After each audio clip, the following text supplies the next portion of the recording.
Welcome to Draw Process. I'm Ike, drawing my comic book here and sharing my thoughts in this series. Every week, a new page and some new thoughts.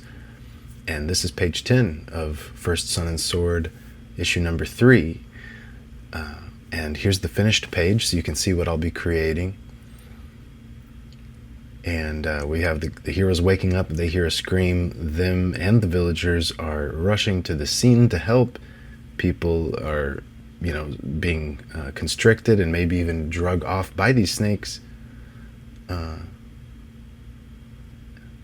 that's the page. Okay. Let's see, what will I tell you today? Let's see what I can draw out of myself. That's funny. No, draw it out of myself. It is kind of like that, isn't it? Well, the creative process is one of drawing things up out of yourself, and doing that is to relate inwardly to things that are basically foreign. They're not you in a sense if you relate to them. I'm not going to make a metaphysical claim. Could be that it's just our brains, but there's an element of relating to. That's how I see it. And it takes a lot of guts to envision a new reality, a new universe, not only new stories and new characters, but the visual language and everything. The book, the object, this visual storytelling style, it's all something that's never existed before. To trust in that process, to commit yourself to it, to take that risk, it can take some guts to do that. But it also sometimes, because of how hard it is, ego can get into it, where you think you're special or better than others, and this is how you trust yourself, to commit to this process. There's a danger in that in a few ways. I mean, for one, you are always looking for evidence that you are as good as you pretend to be, and that'll make you anxious and occupy your mind in ways. It'll affect the decisions you make when you're creating. You'll be thinking, how will people receive this? And instead of actually being moved by the spirit, by your muse, by joy of creating and discovery. And so it kind of corrupts the process. And luckily, humans are amazing, and when we make things, it's amazing. And so sometimes someone maybe they follow a formula, or they do it in this not great way, but somehow, even through their strangeness, sometimes even strange approach, or generic standard approach, but somehow the human spirit shines through, and no matter how much we cover it up. Sometimes, and so it doesn't mean someone won't strike gold. It's just and it's better to do it than to not do it. To create than not to. But it's to me, there's a better way to do it. That's not ego, and like I've said, it's relating to, it's discovery and curiosity, and yeah, I'm relating to it. So I also see this as personal development. So when I'm improving in the way I relate to the muse, the inspiration, the way that ideas can come to me, might just say relate to the spirit. And get engaged and involved in that relationship and in creating, I feel that it is so similar to developing yourself that it is the same thing. That's how I feel about it.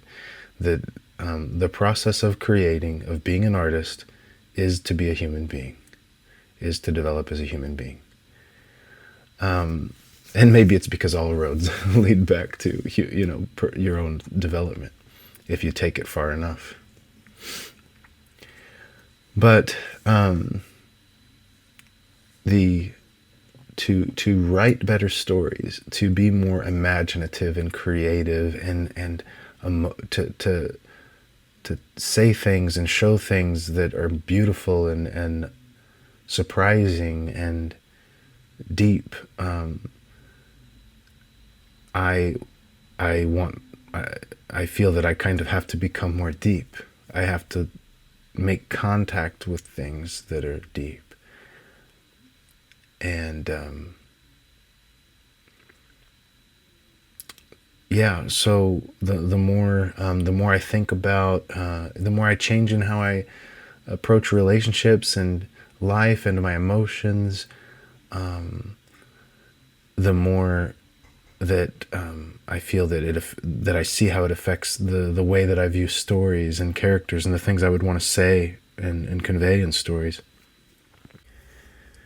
And then there is just how everything is relationship.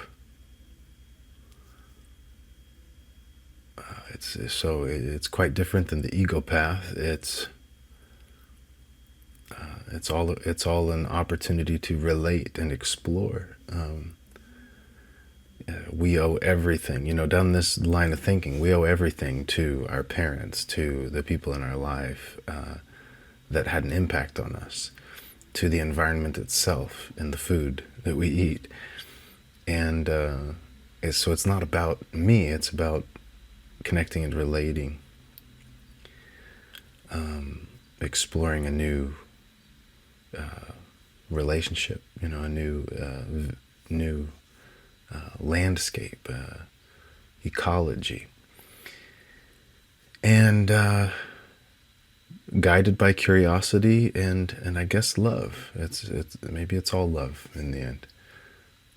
To find joy in the connection, a sort of empathy. And so,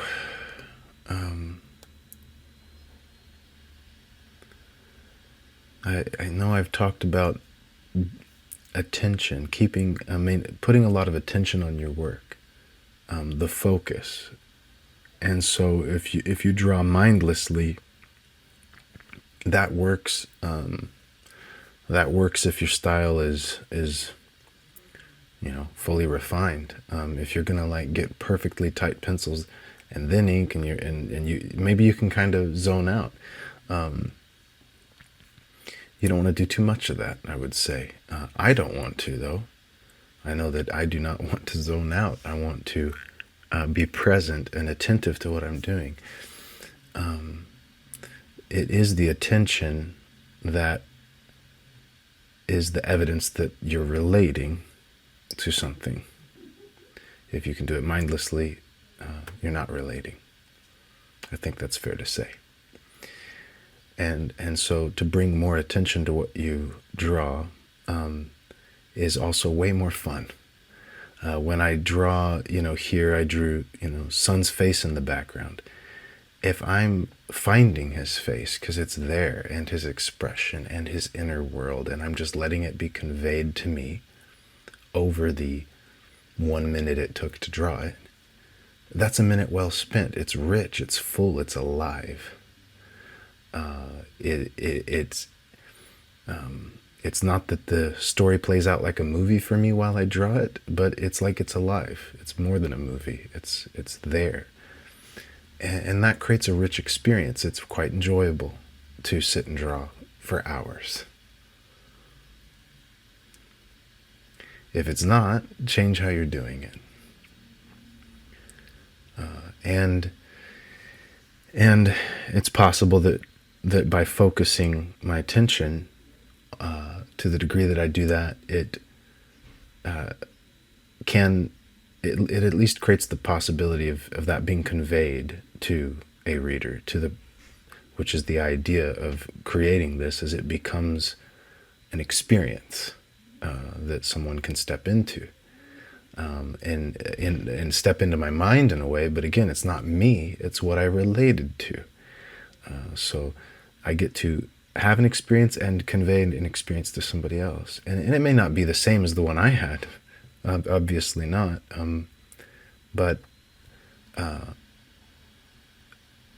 if I want someone to have a rich experience, full of attention, focus on it, full of it coming to life, if I want someone to have that experience, then why wouldn't I while I'm creating it? If I can't have that experience from my own work, then why would I want someone else to?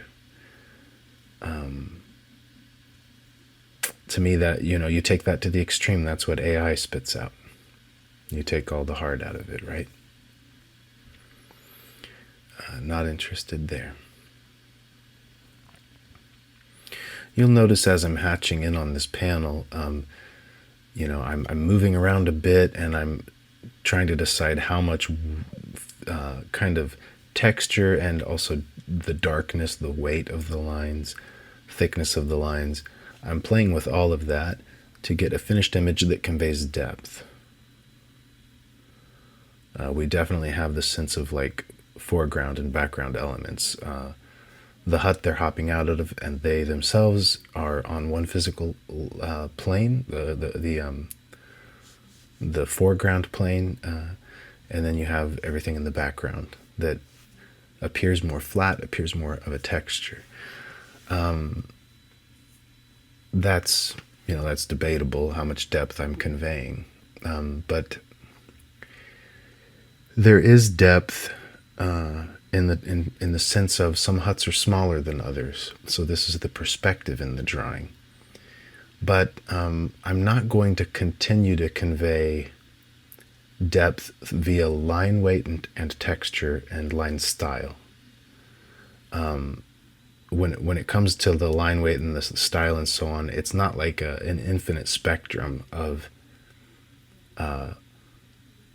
like, I guess, how much it's brought forward or pushed back. There is with perspective, because it'll go towards the vanishing point. So there's the size of things, the perspective will vary. But there comes a point where often everything in the background needs to kind of appear flat. So you would maintain the same line weight, perhaps, on everything, apart from that's on that layer, if it's a background versus foreground. Yeah, there's some truth to that, but it just happens naturally too. I've said that before as well, that if you pay attention when you draw, if it's coming to life, then your drawing will improve, because you're going to bring them more and more to life.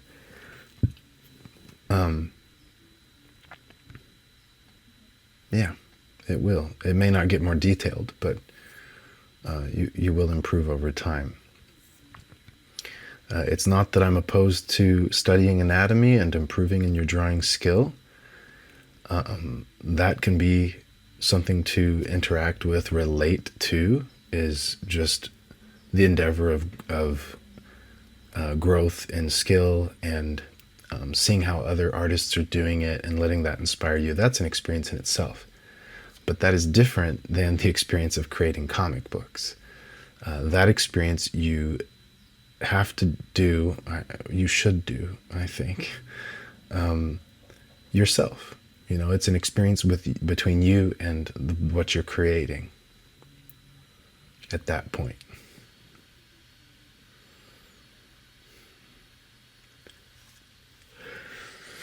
Yeah.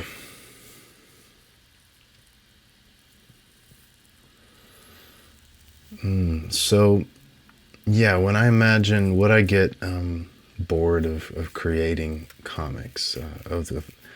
I'm about to start another book. Am I going to have the energy and excitement and enjoyment to maintain doing it, or will it feel just like doing this, like doing this book a second time.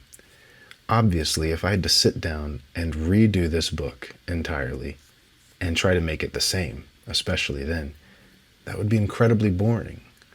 To me, that's how money kind of corrupts everything.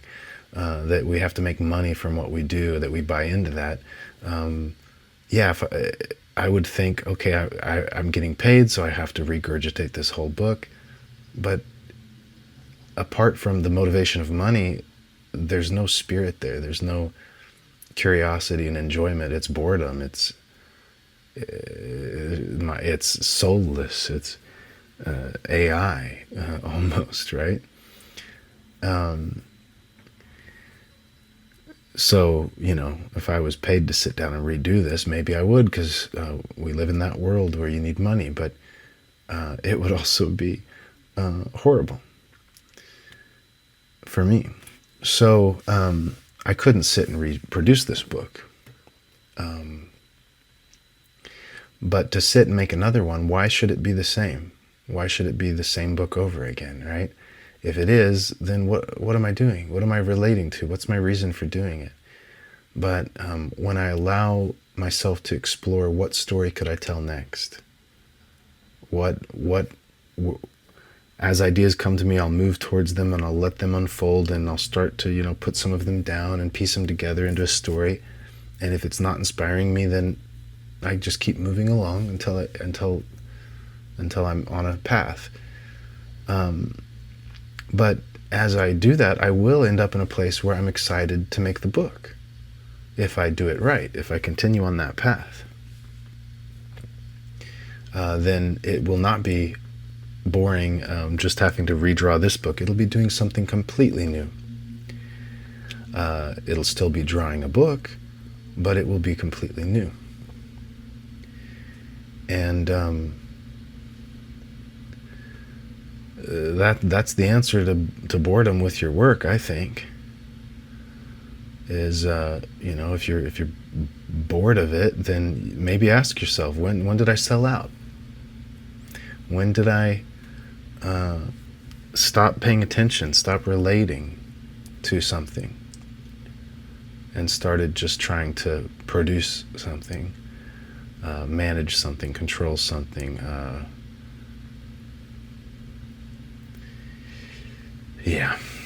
So get back on that path if you're off of it. It can be a lot of fun. It is more fun than ever in a way. Like, at least the freedom with which I draw and the way in which my drawing and even the inking looks more like the way I pencil.